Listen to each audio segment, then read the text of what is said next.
चाहता हूं डॉक्टर प्रकाश हिंदुस्तानी जी, थोड़ा सा आपसे भी इस पर विश्लेषण चाहूंगा। ये अगर कितना बड़ा है?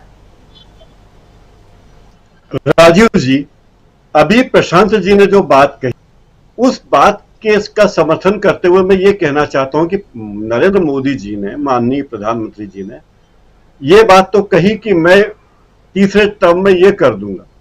उन्होंने ये भी कहा कि दुनिया का सबसे बड़ा सोलर विंड पार्क भारत में है, सबसे ऊंचा रेलवे ब्रिज भारत में है, सबसे लंबी टनल भारत में है, सबसे ऊंची मोटरेबल रोड भारत में है, सबसे बड़ा cricket stadium Narendra Modi stadium नाम नहीं लिया उन्होंने, का भारत में, का गुजरात में है, सबसे ऊंची प्रतिमा वो भी गुजरात में है ना, भारत में है। उन्होंने कहा एशिया का दूसरा सबसे बड़ा रेल रोड ब्रिज भारत में है, दिल्ली में सबसे बड़ा ब्रिज, सबसे बड़ा म्यूजियम भी होगा। ये बातें उन्होंने कही। आप देखिए, सारी बातों में उन्होंने अपने काम का प्रचार किया कि मेरे रहते ये हुआ, मेरे रहते ये हुआ, और फिर ये कहा कि मेरे तीसरे कार्यकाल में भारत तीसरी सबसे बड़ी होगा। मतलब ये कि तीसरी बड़ी इकोनॉमी की बात उन्होंने कह दी, लेकिन ये नहीं बताया कि प्रति व्यक्ति जीडीपी में हम कहां पहुंचेंगे। अरे भाई, आप 140 करोड़ के देश हैं, आपकी जीडीपी तो ज्यादा होगी। प्रति व्यक्ति आय की बात कीजिए, वो आय उनकी बात उन्होंने नहीं की। एक दूसरी बात, पूरी दुनिया की तमाम संसदों में भारत को लेकर चिंता व्यक्त हो रही है, मणिपुर को लेकर चिंता व्यक्त हो रही है, विपक्षियों पर डाले जाने वाले दबाव को लेकर चिंता व्यक्त हो रही है। दूसरी तरफ मिश्रा जी एक दूसरे विनोद राय हैं। आप याद कीजिए, जब यूपीए की सरकार थी और विनोद राय नाम के एक व्यक्ति थे जिन्होंने कहा इतने लाख करोड़ का ये घोटाला, उतने लाख करोड़ का ये घोटाला, इतने लाख, और उनको जो इनाम मिला, तो ये जी मिश्रा जी को हाँ, इन्हें यही इनाम मिल रहा है और ये मिलने वाला, और ये हटेंगे और ये वापस बीजेपी की तरफ से राज्यसभा में जाएंगे। मैं मुतमईन हो सकता है कि उनको मंत्री बना दे या संगठन में पद देते। लेकिन शर्मनाक बात यह है कि इस देश को विश्व गुरु बताते हैं, उस देश की दुनिया में भत फिट रही है तमाम संसदों में। दूसरी बात है कि इतिहास में पहली बार ऐसा हुआ कि सऊदी अरब और रूस भारत के खिलाफ एक हुए, और गोवा में G20 के बैठक में उन्होंने कहा कि जीवाश्म ईंधन के बारे में भारत जो बात कर रहा है, हम उससे सहमत नहीं है। आप सोचिए, दो प्रकाश जी, बिल्कुल आपका नेट जो है काफ़ी डाउन हो चुका है, वीडियो नहीं आ रहा है, लेकिन जी वो भारत के खिलाफ लामबंद हो और मारे,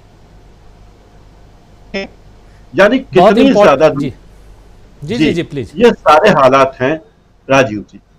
जी। बहुत मानना चाहिए, उन्हें हारफुल पहनाना चाहिए और धन्यवाद देना चाहिए। हर रोज कहीं भी हो, वे जितनी बार IND, यूपीए इसका नाम लेते हैं, इसका मतलब ये कि वो उनका प्रचार कर रहे हैं। उन्हें अपना मुख्य प्रचारक घोषित कर देना चाहिए IND समूह को, क्योंकि जितनी बार मोदी जी कहते हैं IND, आज उन्होंने राजस्थान में वही बात कही जो बात वो पहले भी कह चुके हैं। पूरे देश में उनकी इन बातों की तू तू हो चुकी है, लेकिन इसके बाद भी वे शिक्षा लेने को तैयार नहीं है और आमाद हैं कांग्रेस का और दूसरे लोगों का प्रचार करने के लिए। तो ये बहुत अच्छी बात है। आज उन्होंने फिर कहा कि वही बात कही कि यूपीए और राहुल गांधी पर उन्होंने सीधा हमला बोला। क्यों बोला? क्योंकि उन्हें राहुल गांधी से डर लगता। उन्होंने कहा कि अगर ये देशभक्त होते तो विदेश में जाके भारत पर सवाल नहीं उठाते। अरे, भारत की निंदा कहां की। लेकिन मोदी जी ये इसलिए कह रहे हैं कि उन्हें बहुत डर है। अब वो क्विट की बात करते हैं। क्विट इंडिया के आंदोलन में कौन शामिल था? क्या अब्बा हुजूर शामिल थे, या ये शामिल थे? क्या संघ शामिल था? क्या हिंदू महासभा शामिल थी? लेकिन फिर वो वही बात कहते हैं कि क्विट इंडिया देश को बचाएगा। फिर वो राजस्थान के चुनाव के पे आ जाते हैं। संसद चल रही है, मणिपुर में विद्रोह हो रहा है, मणिपुर में गृह युद्ध जैसे हालात है, लेकिन उन्हें चुनाव प्रचार से फुर्सत नहीं है। राजस्थान जाकर कह रहे हैं कि यहाँ पेपर लीक उद्योग चल रहा है। जरा मध्य प्रदेश में बात नहीं करते, जहां मुख्यमंत्री के बारे में क्या क्या बातें कही जाती है, उसके बारे में कभी वे बात नहीं करते।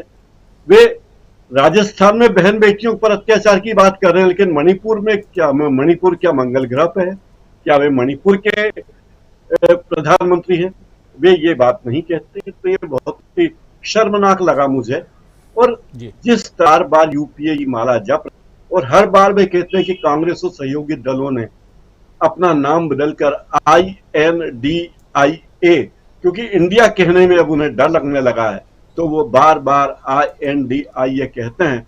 और फिर वही बात, east India company, Islamic student Islamic movement of India, popular front of India, ये सारे नाम, सारी बातें वो कह रहे हैं, और बार बार यूपीए या इंडिया के का जिक्र कर रहे हैं। इसका मतलब ये कि वे बहुत बौखलाए हुए हैं। उनके जी बौखलाहट का तर्क ये है कि आप प्रधानमंत्री हैं।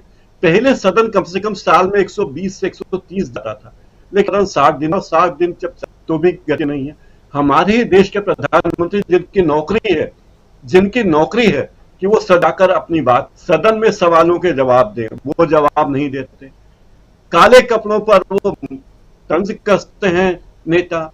सदन में, राज्यसभा में जयशंकर जिन मुद्दों पर चाहिए उन मुद्दों पर बात में जो जब बोलते हैं, तो पूरे सदन में बीजेपी के सदस्य मोदी मोदी चिल्लाते हैं।